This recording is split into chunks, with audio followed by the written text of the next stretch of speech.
WhatsApp beautiful people's, আমরা এখন যাচ্ছি ঢাকার দিকে, রওনা দিলাম প্রায় 7টা বাজতে যাচ্ছে। আমাদের রওনা দেওয়ার সময় ছিল 6টার সময়, আনফর্চুনেটলিভাবে কিছু কারণবশত লেট হইলো। আর হাবিব ভাইরা আসতে একটু টাইম লাগবে। বাসায় বসে থাকলে পরে ঘুমে ধরে যেত, কারণ এক্সাইটেডমেন্ট কাজ করে। আপনারা যারা আছেন, যারা বাইকে ট্যুর দেন, মানে সকালে প্ল্যান করেন, সেক্ষেত্রে কিন্তু যেটা হয় রাত্রে ঘুম আসে না। তো সেম জিনিসটাই হয়েছে। এখন যদি বাসায় বসে থাকি বা ঘুম জার্নিটা একেবারে উপভোগ করতে পারবো না। তো এখন আমি এবং আমার ওয়াইফ আস্তে আস্তে রওনা দিলাম। হাবিব ভাই বলছিল যে বাসায় থাকার জন্য একসঙ্গে রওনা দিবে, মানে ওনার একটু টাইম লাগবে। বাট আমি আস্তে আস্তে রওনা দিলাম যে আসুক, সেও আসুক, আমরা আস্তে আস্তে আগাই। বাসায় বসে থাকলে বসে থাকা হবে। আজকে মূলত যে উদ্দেশ্যে ঢাকা যাচ্ছি, সেই উদ্দেশ্যটা হচ্ছে রাব্বানি ভাইয়ের বিয়ে।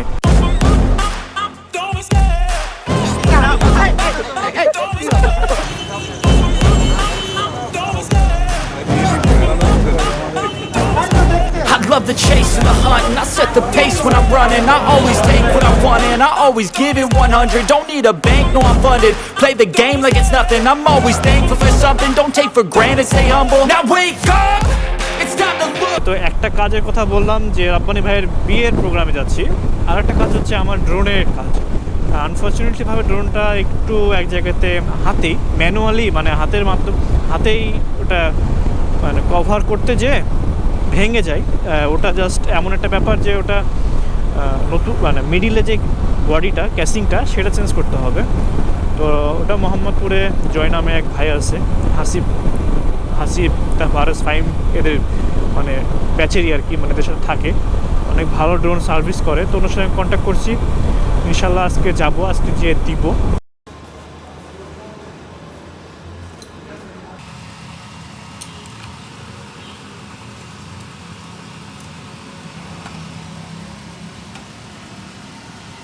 আমি আরেকটা কারণে আবার বনপাড়া রোডেই আমি আর কি আবার ভিডিও করছি। সেটা হচ্ছে যে এই রোডে জানেন যে মর্মান্তিকভাবে অ্যাক্সিডেন্ট হয়। হ্যাঁ, যেহেতু সিঙ্গেল লেনের রাস্তা এটা এখন পর্যন্ত আছে, বাট সাইডে যে যতটুকু জায়গা থাকে, এই যে সব আউট যেটা বলে আউট দিয়ে রেখে দিয়েছে। এটা তো কিন্তু আমাদের যারা বাইকার ভাইরা আছে বিশেষ করে, তাদের জন্য বড় মানে খুবই বড় ধরনের একটা বিপদ এই জিনিসটা। আর বাই চান্স আমাকে যদি বাস ট্রাক যদি আমাকে সাইডে চাপায়, আমাকে কিন্তু সেখানে নামতেই হবে বাধ্য। এটা কিন্তু প্রত্যেকটা ক্ষেত্রে হয়ে উঠেছে, এরকম রাস্তাতে অনেকে এক্সপিরিয়েন্স হয়েছে। বাট এটা কিন্তু খুবই রিস্কি। তখন আমি যদি নামাই দিই, তখন কিন্তু আমার দুর্ঘটনা ঘটার সম্ভাবনা অনেক বেশি থাকবে। তো এই জিনিসগুলো খুবই খারাপ। যারা আসবেন ব্যাপারগুলো মাথায় রাখা দরকার। আর আমার বলায় প্রশাসনের কোনো যায় আসবে না বা কোনো কিছুই হবে না, বাট এটা তুলে ধরার চেষ্টা করলাম। যারা দেখছেন বা যারা আসবেন, এই জিনিসগুলো মাথায় রেখে আসবেন। আর আমি কিন্তু আল্লাহ দিলে 60 থেকে 70 এর বেশি গাড়ি স্পিড তুলতেছি না। আর এই দেখেন, এগুলো হলো রাস্তা, এগুলো অনেক এরকম অনেকের বাপ কিনে রাখছে, এভাবে ঢুকাই দিতে মানে সামনে চলে আসছে। সো যেটা বলতেছিলাম যে ওভার স্পিড না তুলে, ওভারটেক বেশি না করে অনেক সুন্দরভাবে যাওয়া যাচ্ছে। লাগুক টাইম বেশি, আর আমি রিল্যাক্সেই যাচ্ছি। তো হাইওয়েতে বিশেষ করে যখন আপনি মোটরসাইকেল চালাবেন, লুকিং গ্লাসে পিছে দেখে সামনে দেখে ওভারটেক করবেন। অত তাড়াহুড়া নাই যে আপনাকে ওভারটেক করে অনেক জোরে যে খাটখাট হয়তো, হ্যাঁ খুব এমার্জেন্সি হয়ে গেলে সেখানে করতে পারেন, বাট খামাখা দরকার নাই। এটা সিরাজগঞ্জের মধ্যে ঢুকলাম, মানে বোর্ডে লেখা আছে welcome to Sirajganj division. So ঠিক আছে, বাট এটা আমি বুঝি না এটা চলন বিলের মধ্যে পড়ে না পিছিয়ে যেটা ছেড়ে আসলাম সেটা চলন বিলের মধ্যে পড়ে। কেউ জেনে থাকলে আমাকে জানাবেন বা একটু বলবেন যে হ্যাঁ, যে সাইড এটা চলন বিলের এরিয়ার মধ্যে পড়ে। অনেক বড় বিলটা। আর যাতে ভালো লাগা জিনিস আমার কাছে যেটা হয়ে লাগলো যে আমি লং ট্যুরে হোক আর যখনই হোক, যতটুকু দোয়া কালাম বা যতটুকু জানা থাকে সেটা নিজে থেকে পড়ি। আমি লুকিং গ্লাসে খেয়াল করে দেখতেছি আমার বউ মানে কি বলছে, পরে বুঝতে পারলাম যে না, সে নিজে থেকে সুন্দরভাবে দোয়া কালাম পড়ছে। আলহামদুলিল্লাহ, এটা অনেক ভালো একটা দিক।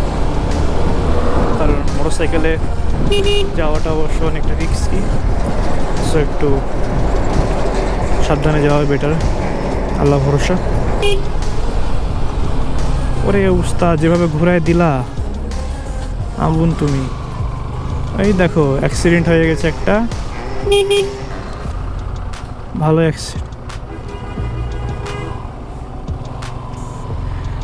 অ্যাক্সিডেন্ট হয়েছে। এই তো কি অবস্থা দেখছেন, অ্যাক্সিডেন্ট কি অবস্থা হয়ে গেছে একেবারে। এই তো বলতে বলতে যেটা রাস্তাঘাটের ব্যাপার কতটা খারাপ। আচ্ছা ধন্যবাদ।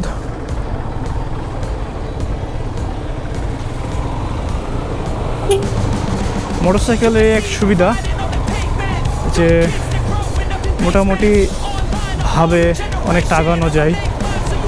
এখন আসলে এই অ্যাক্সিডেন্ট হয়েছে না রাস্তার কাজ চলছে, দুজন দুই রকম কথা বললো, আই ডোন্ট নো। একদিকে রাস্তার কাজ চলছে, বাট যেহেতু এখন জ্যাম পড়ছে আমাদের প্রয়োজন নাই।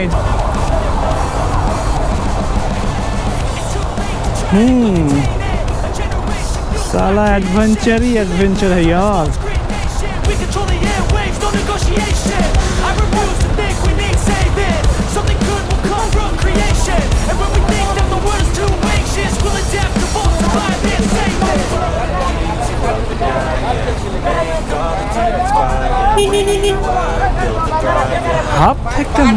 আমরা এখন চলে এসেছি ফুড ভিলেজে। চলে এসেছি আসলে গুগলের গুষ্টি কিলাই আমি, হ্যাঁ প্রত্যেকটা বার বুঝলা, প্রত্যেকটা বার গুগলে যখন দিব যে কত দূরে মানে ফুড ভিলেজ 38 কিলোমিটার 25 মিনিট, কিন্তু 5-7 মিনিটের মধ্যে নামে যায়। ঠিক এবারে আমার সাথে সেটাই ঘটলো। গুগল মামা তো এখানে এসে পুরো ল্যাডালায়, এখন গাড়ি পার্কিং করে আহা হেভি খাইদাই হবে। এখান করে লুচি, আহা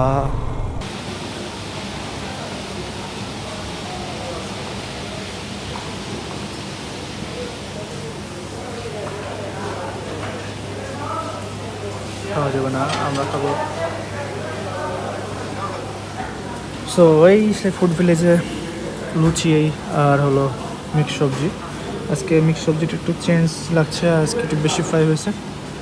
তো আমরা খাওয়া দাওয়া করে একটু রেস্ট নিয়ে আবার আমাদের ডেস্টিনেশনে আগে যাব।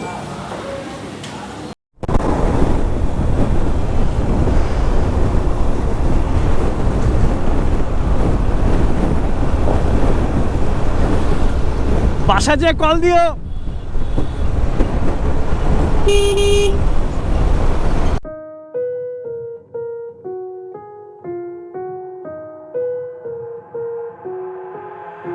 I've got an itch I can't scratch, I'm missing a piece that completes a whole part of me, an open wound scar to see. Everybody come here, gather round, welcome to the freak show, the best in town. What the hell's wrong with me? I don't get along with anybody, honestly. I've been living in my own head constantly, thoughts jumbled round, think I need a new lobotomy. Wait, all these thoughts are too negative, I don't wanna get lost in the sedative. Gotta show them what I got, I'm competitive. You know I'm about to go off, I won't let them win, I'll take a stab. I wanna chase a bag, I wanna weigh, I can change all the things. কাহিনীটা এখনই শুরু। কাহিনীটা এমনভাবে হয়েছে, আমরা ঢাকা শহরে ঢুকে যাই চন্দ্র থেকে। আমরা ডান দিক দিয়ে বাইপাইল যেটা বলছে যে রোডটা, ঢাকায় ঢুকতে উত্তরা যেহেতু প্রথমে কাজ ছিল আমাদের, বউকে রাখতে হবে তার বোনের বাসায়। তো বাইপাল দিয়ে যাওয়ার সময় অনেক জ্যাম পড়ছিল, ভিডিও করি নাই। আর অনেক গরম ছিল, আর রাস্তাঘাটের অবস্থা খুবই খারাপ ছিল, খুবই খারাপ, যেটা বলার বাইরে, যেটার জন্য ভিডিও করার মুডে একেবারে ছিলাম না। দেন যেটা হয় সেটা হচ্ছে যে আমি সেখানে যে রেস্ট নিই, সন্ধ্যা পার হয়ে 8টার দিকে, এক কথায় হাবিব ভাইরা 7:30টার দিকে ঢাকাতে ঢুকে। তো যেহেতু ফার্ম গেটে আমাদের থাকার প্ল্যান ছিল আগে থেকে, বউকে বোনের বাসায় রেখে দিয়ে আমি, হাবিব ভাই, সুইট ভাই, যারা রাজশাহী থেকে আসার কথা ছিল, তারা একসঙ্গে আসার পরে আমরা রাব্বানি ভাইয়ের প্রোগ্রাম অ্যাটেন্ড করবো আর ড্রোনটা ঠিক করব। আমরা হোটেলের থেকে ঠিক করেছিলাম এটা, যে হোটেল থেকে আমরা এই কাজগুলো করব। তো 8টার দিকে আমি রওনা দিয়ে দিই, রওনা দিয়ে শুরু হয়ে যায় খেলা। ভাই রে ভাই, মানে কি বলবো, মানে পুরাই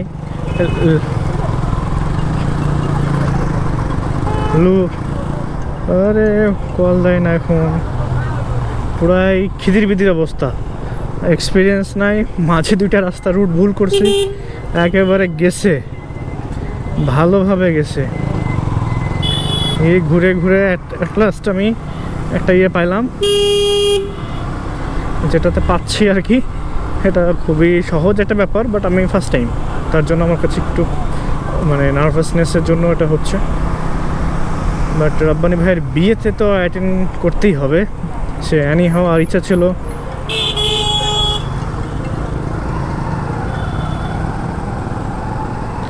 ভাইয়া ও যাক, ফাইনালি হয়তো আমি যেতে পারবো এবার। বাইরে ভাই, ও মতিঝিল এরিয়ার মধ্যে আছি, জানি না ফার্ম গেট যাইতে পারবো কি না। এখানে তো মাত্র 4.1K দেখাচ্ছে, এবার না হলে ভাই যেখান থেকে আসছিলাম সেখানে চলে যাব, পরে দেখা যাবে।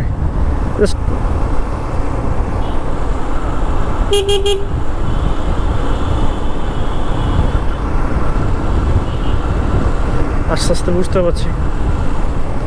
গুড, ওকে ওকে, গুড।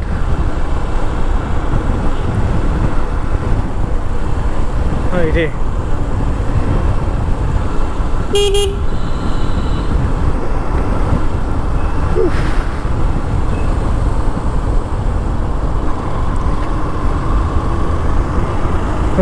রাত্রে একা একা ঢাকাতে ঘুরছি মোটর সাইকেল নিয়ে, কখনো সেভাবে ভাবি নাই।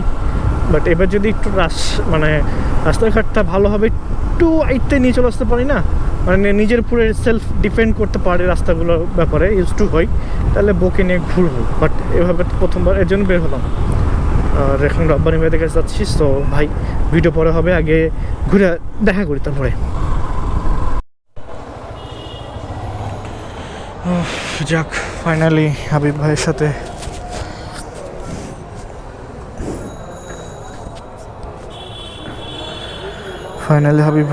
দেখা হইল। ভাই রে ভাই, এখন 9:30 বাজে, হয়েছে কাজ।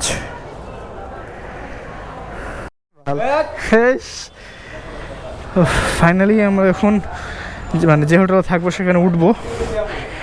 আর ভাই 4:30 দিকে উঠেছি আমি তো ঘুমাইনি এখন পর্যন্ত। ভাই বলছে ঘুমাও, ভাই বলছে খালি ঘুমাও, আমি বলছি যে এই ঘুমাও তো সন্দেহজনক। দেব ভাই যখন বললো যে ঠিক আছে, না না দেব বুঝতে পারলাম যে আমি আস্তে আস্তে আগাই। হ্যাঁ, ইন্নালিল্লাহ।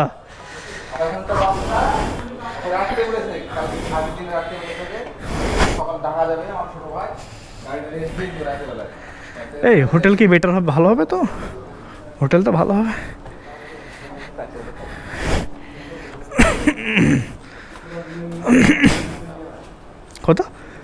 কোথায়? ও বাবা,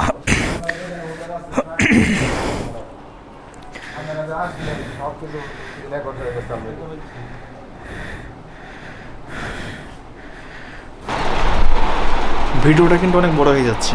সো এখন যেটা করবো ভাবতেছি সেটা হচ্ছে যে পাট করে দেওয়ার জন্য নেক্সট ভিডিওতে সব কথা হবে।